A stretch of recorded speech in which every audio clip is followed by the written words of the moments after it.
শিরকের ব্যাপারে সচেতন করে দিচ্ছেন, বলছেন ছেলে শিরক করিস না। কি করিস না?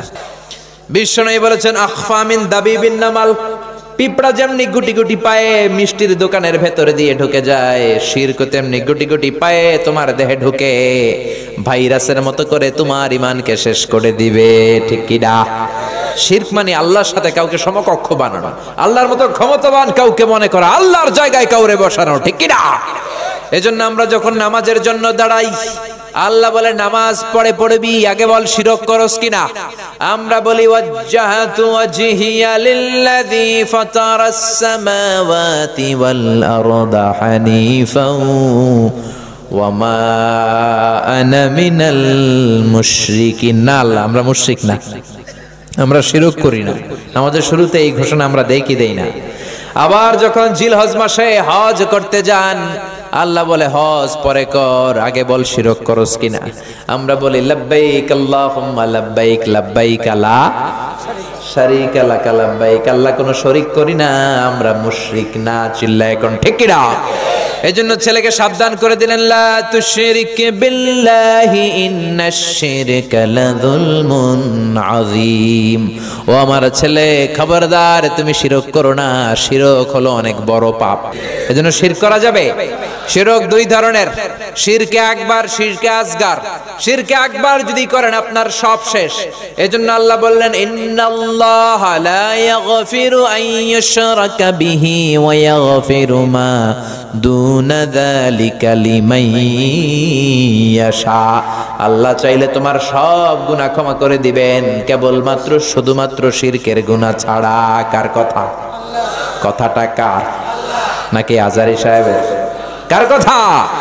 শিরকের গুনার কোনো ক্ষমা নাই, মহাপাপ। এজন্য আল্লাহ বলেন লাইন ইয়া ইবাদি লাউ আতাইতানি বিকরাবিল আরদি খাতায়া, ও গোলাম কিয়ামতের দিন পাহাড় পরিমাণ গুনার স্তূপ নিয়ে যদি আমার কাছে আসো, আর ওই গুনার মধ্যে যদি শিরকের গুনাহ না থাকে, পাহাড় পরিমাণ ক্ষমার দয়া নিয়ে আমি আল্লাহ তোর কাছে হাজির হয়ে যাব। খবরদার, শিরক করা যাবে না। লাইন আশরাকতা লা ইয়াহবাতান্না আমালুক ওয়া লা তাকুনান্না মিনাল খাসিরিন। শিরক করলে আপনার আমল বাতিল করে দিবে কে? শিরক দুই ধরনের। কয় ধরনের? সবাই বলেন, পিছনের ভাইরাও বলেন। শিরক কয় প্রকার? শিরকে আকবার, শিরকে আসগার, বড় শিরক, ছোট শিরক। শিরকে আকবার আবার তিন ধরনের। শিরক ফির রুবুবিয়া, রবের ক্ষেত্রে শিরক করা। আমাদের রব কে? কিয়ামতের কবরের জীবনে প্রথম প্রশ্ন আপনাকে রব দিয়ে করা হবে। প্রথম প্রশ্ন কি? মার রাব্বুক, তোমার রব কে? আপনি যদি বলেন জানি না, মায়ের আছে না নাই? আপনার বলতে হবে আল্লাহ আমার রব, এই রবই আমার সব। পড়েন সবাই, আল্লাহ আমার রব। এজন্য রব হিসেবে আমরা মানি একজনকে, তিনি কে? আল্লাহ ছাড়া অন্য কাউরে যদি রব বানান, খবর আছে না নাই? এটা হচ্ছে শিরক ফির রুবুবিয়া। এরপর হচ্ছে শিরক ফিল উবুদিয়া। কষ্ট হচ্ছে? কথাগুলো কঠিন হয়ে যাচ্ছে? আমি চেষ্টা করছি সহজ করে বোঝানোর জন্য। সহজ করে কইতে আমায় কহজে, সহজ করে যায় না কওয়া সহজে, কিন্তু সহজ করে বলার চেষ্টা করতেছি। আর শিরকু ফিল উবুদিয়া, দুই নাম্বার হচ্ছে ইবাদতের ক্ষেত্রে আল্লাহ শিরক করা। ইবাদতের হকদার একজন, তিনি কে? সেজদা দেব একজনকে, তিনি কে? অনেকে আছে বিপদে পড়লে মসজিদে যায়, মসজিদে যে সেজদা দেয়, আবার মাঝে মাঝে মাজারে যেও সেজদা দেয়। আছে না নাই? এই এলাকায় নাই? বেশি সর্বনাশ। বিশেষ করে মহিলারা যায়। আহা, মায়েরা, বোনেরা, যাদের কানে আমার মাইকের আওয়াজ যায়, খবরদার, মাজারে যে সেজদা দিয়ে মুশরিকদের কাতারে তুমি নাম তুলো না। ঠিক কি না? বাধা দিবেন, নিষেধ করবেন, ইসলাম বুঝাবেন। নারীদেরকে ইসলাম শিখানো হয় না, কোরআনের কথাগুলো জানানো হয় না। নারীগুলো সন্তানের জন্য মাজারে যে সেজদা দেয়। মাজারে গেলে নাকি বাচ্চা হয়? হয় নাকি? মাজারে গেলে বাচ্চা হয়? আচ্ছা, মাজারে গেলে যদি বাচ্চা হয় আর মাজারে না গেলে যদি বাচ্চা না হয়, কুত্তার যে বাচ্চা হয়, কুত্তা কোন মাজারে যায়? ছাগল যে বাচ্চা দেয়, ছাগল কোন মাজারে মানত করছিল? প্রতি বছর যে গরু বাছুর দিতেছে, বাচ্চা দিতেছে, বিড়ালের যে বাচ্চা হয়, বিড়াল কোন দরবারে যায়? কথা বলেন, আকল খাটালেই বুঝা যায়। চিল্লায় কোন ঠিক কি না? এজন্য মাজারের সেজদা দেয়া যাবে না, সেজদা দেবে একজনকে, তিনি কে? তিন নাম্বার শিরক ফিল আসমাই ওয়াস সিফাত, নামের ক্ষেত্রে আল্লাহর গুণের ক্ষেত্রে কাউরে বসানো যাবে না। আমাদের দেশে ভয়ঙ্কর একটা শিরক আছে।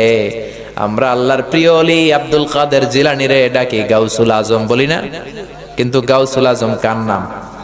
গাউসে পাক হলো একজন, তিনি কে? গাউস মানে সাহায্যকারী, পাক মানে পবিত্র, পবিত্র সাহায্যকারী। আল গাউসুল আজম মানে মহান সাহায্যকারী, তো একজন, তিনি কে? এজন্য আব্দুল কাদের জিলানীর নামের আগে গাউসে পাক বলা যাবে? গেল শিরকে আকবার। এবার শিরকে আসগার মানে ছোট শির। কি শির? কথা কয় না। শুরুতে কইছে হুজুর এটা ক্লাস, এখন কথাই কয় না। কি শির? শিরকে আকবার করলে আপনি মুশরিক হয়ে যাবেন, কিন্তু শিরকে আসগার যদি করেন আপনি মুশরিক হবেন না, কিন্তু আপনার কবিরা গুনাহ হবে। তওবা করার দরকার আছে না নাই? বিশ্বনবী বললেন সবচেয়ে ভয়ঙ্কর শিরকে আসগার হলো আর রিয়া। কি রিয়া? মানে লোক দেখানো। লোক দেখানো কাজ আমরা করি কি করি না? হজ করছে, নামের আগে আলহাজ না লিখলে চাইতে যায়, আছে না নাই? পাবনাতে তো এই সাথিয়াতে সমস্যা তো এটা নাই না? আপনাদের এখন একই ঝামেলা। তো হজ করেছেন আপনি একজনকে দেখানোর জন্য, তিনি কে? সবার সামনে বলেন কেন? নামাজ পড়বেন কারে দেখানোর জন্য? এখন নামের আগে আলহাজ না লিখলে রেগে যায়। তা আপনি তো নামাজও পড়েন, আল মুসল্লি লাগান না কেন? আল মুসল্লি মানে নামাজি, as-সাইম মানে রোজাদার, আল মুজাক্কি মানে যাকাত দানকারী, আল হাজ মানে হজ পালনকারী, কুতুবউদ্দিন সব লাগাইবেন আপনি। আপনার তো সব দরকার। হজ করবেন কারে দেখানোর জন্য? এজন্য নামের আগে আলহাজ লাগাবেন? লাগাবেন না। লোকে লাগাইলে লাগায়, আপনি পরিচয় দিয়েন না আমি আলহাজ মিজানুর রহমান আজহারি, কখনো দিবেন না। দিবেন? এটা রিয়া। লোক দেখানো মানসিকতা আপনার থাকলে আপনার সব শেষ, আমও শেষ, সালাও শেষ। এরপরে বিশ্বনবী বললেন আল হালাফ বিগাইরি ইসমিল্লাহ, আল্লাহর নাম ছাড়া যদি অন্য কারো নামে আপনি কসম করেন, এটাও ছোট শিরক। আল্লাহর নাম ছাড়া অনেক নামের কসম এই দেশে আছে না নাই? কয় হুজুর কোরআনের কসম, বিদ্যার কসম, মাটির কসম, মায়ের বুকের দুধের কসম, আমার মাতার কসম, আমার পোলার কসম, বলে না? পীর সাহেবের কসম, এরকম বলে কি বলে না? আল্লাহ ছাড়া কারো নামে কসম করা যাবে? একটু জিমায়ে পড়ছেন মনে হয় আপনারা। শেষ করে দেই, দোয়া করে দেই, আরো 2-1 মিনিট শুনবেন? আচ্ছা, তাকবীর দেন তাহলে, লিল্লাহি তাকবীর। আরো জোরে দেন, লিল্লাহি তাকবীর। কসম কাটবো একজনের নামে, তিনি কে? মনে থাকবে? এজন্য বিশ্বনবী বলতেন মান কানা হালিফান লা মাহালাতা ফালিয়াহলিফ বিল্লাহ। কারো যদি কোনো কারণে গুরুত্ব বোঝাবার জন্য কসম কাটতে হয়, একজনের নামে কাটবা, তিনি কে? এমনকি কাবা ঘরের নামে কসম করা যাবে না, কাবার কসম বলা যাবে না, বলতে হবে তারাব্বিল কাবা, কাবার রবের কসম। সব কসম হবে কার নামে? আর জোরে বলেন কার নামে? এরপরে বিশ্বনবী বললেন লা তিয়ারাতা ফিল ইসলাম, ইসলামে তিয়ারা নাই। তিয়ারা মানে শুভ শুভ, কুলক্ষণ সুলক্ষণ, এগুলো ইসলামে নাই। আছে? জোরে বলেন আছে? শুভ অশুভ, সুলক্ষণে কুলক্ষণে এগুলা নাই। লা তিয়ারাতা, লা তিয়ারাতা ফিল ইসলাম, ইসলামে কোনো তিয়ারা নাই। আমরা শুভ অশুভ, সুলক্ষণ কুলক্ষণ, কুফা, এগুলোতে বিশ্বাস করি কি করি না? ক্রিকেট খেলা দেখতেছে, এক বন্ধু ঘরে ঢুকছে, গায়ে বেটা তুই বেরো, তুই ঢুকলেই মাশরাফি আউট হয়ে যায়, তুই একটা কুফা। বলেন এগুলা? বলে বলে এগুলো বলা যাবে না। নতুন বউ আসছে, শাশুড়ি কয় মা নতুন আসছে একটু চা বানায় খাও। নতুন রান্নাঘর, নতুন সবকিছু, কিছু বুঝে নাই, চা বানাইতে যায় কাপ পরে ভেঙে গেছে। সবাইকে বউটা ভালো না রে, বউটা অপয়া, বউটা কুলক্ষণে, বলে না? এগুলো বিশ্বাস করা যাবে? ইসলাম বলে বিশ্বাস করবা তকদিরের উপর, ওয়াল কাদার খাইরিহি ওয়া শাররিহি মিন আল্লাহ। ভালো হোক মন্দ হোক করতে পারে একজন, তিনি কে? কেউ যেটা পারে না পারে কে? কেউ যেটা দেখে না দেখে কে? কেউ যেটা দেয় না দেয় কে? এরপরে বিশ্বনবী বলেন ইতিয়ানুল আররাফিন, গণকের কাছে যাওয়া যাবে না। গণক চিনেন? কি করে? গণে ভবিষ্যৎ বলে, ভবিষ্যৎ একজন জানে, তিনি কে? এজন্য গণকের কাছে যাওয়া যাবে? তবে যাবেন, যে জিজ্ঞেস করবেন গণক বাবা আপনি চেম্বার দিয়েছেন কেন? গণক বলবে আমি সব জানি, ভবিষ্যৎ সব বলে দিতে পারি, আগে আগে কি হবে সব জানি। বলার সাথে সাথে 40 কেজি ওজনের এক থাপ্পড় দিবেন গালে। থাপ্পড় দেওয়ার পরে যদি রেগে যায়, আপনি বলবেন রাগেন কেন? আপনি তো সব জানেন, আমি যে থাপ্পড় দেব এটাও তো জানার কথা। আমি এসে যে আপনারে থাপ্পড় দিব, আপনি তো ভবিষ্যৎ জানেন, আমি যে থাপ্পড় দিব এটাও জানেন, যাই না সেই না থাপ্পড়টা খাইলেন কেন?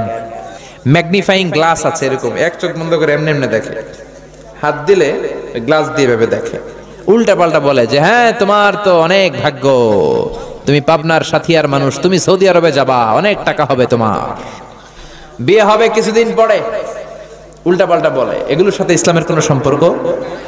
তারপর অনেকে টিয়া পাখি নিয়ে বসে থাকে, আছে না নাই? টিয়া নাকি ভাগ্য বলে দেয়, ভাগ্য আল্লাহ ছাড়া কেউ জানে? জোরে বলেন। এরপরে রাশিফল বাবা, এদের কাছেও যাওয়া যাবে না। মেষ রাশি, বৃষ রাশি, কর্কট রাশি, তুলা রাশি, সিংহ রাশি, কন্যা রাশি, আছে না নাই? যাওয়া যাবে? উল্টা পাল্টা বলে, আপনি গেলে বলবে তোর উল্লুক রাশি, আপনার বন্ধু নিবেন কইবে তোর বন্ধুর ভাল্লুক রাশি, আপনার বউ নিয়ে যাবেন বলবে তোর বউয়ের বিলাই রাশি, তোর কুত্তা রাশি, তোর মাইয়ার ইন্দুর রাশি, আছে না নাই? এগুলোতে মুসলমান বিশ্বাস করে না। মুসলমান বিশ্বাস করে একজনের উপর, তিনি কে? আরো জোরে বলেন, তিনি কে? এজন্য বিশ্বনবী বলেন, খবরদার কোন গণকের কাছে যাবা না। মান আতা আররাফান ফাসালাহু আন শাইইন বুতিলাত লাহু 40 লাইলা। গণকের কাছে যে যদি কেউ কিছু জিজ্ঞাসা করে, সাথে সাথে তার 40 দিনের নামাজগুলোরে বাতিল করে দেয় কে? কে? আপনারা কি চান আপনাদের নামাজগুলো বাতিল হোক? এরপর অনেকে তাবিজ ঝুলায়, আছে না নাই? এতটি করে ঝুলায়, পোলা নাকি অসুস্থ, এদিকে 10টা এদিকে 10টা, গলায় 10টা, কোমরে 20টা। তো তাবিজের ওজনেই তো আপনার ছেলে অসুস্থ হয়ে যাবে। ছোট্ট ছেলের গায়ের মধ্যে এত তাবিজ কেন? আপনি ঝাড়ফুঁক করবেন, ঝাড়ফুঁক করা সুন্নাত। বিশ্বনবীর হাতে একবার বল্লা পোকা কামড় দিল। আয়েশারে ডেকে বললেন, আয়েশা লবণের পানি গরম দাও, আঙ্গুলে ঢালো। মা আয়েশা লবণের পানি গরম করে ঢালতে লাগলেন, বিশ্বনবী সূরা ফাতিহা পড়ে ফু দিতে লাগলেন। মা আয়েশার লবণের পানি ঢালা শেষ, বিশ্বনবীর সূরা ফাতিহা পড়া শেষ, আঙ্গুলের ব্যথাও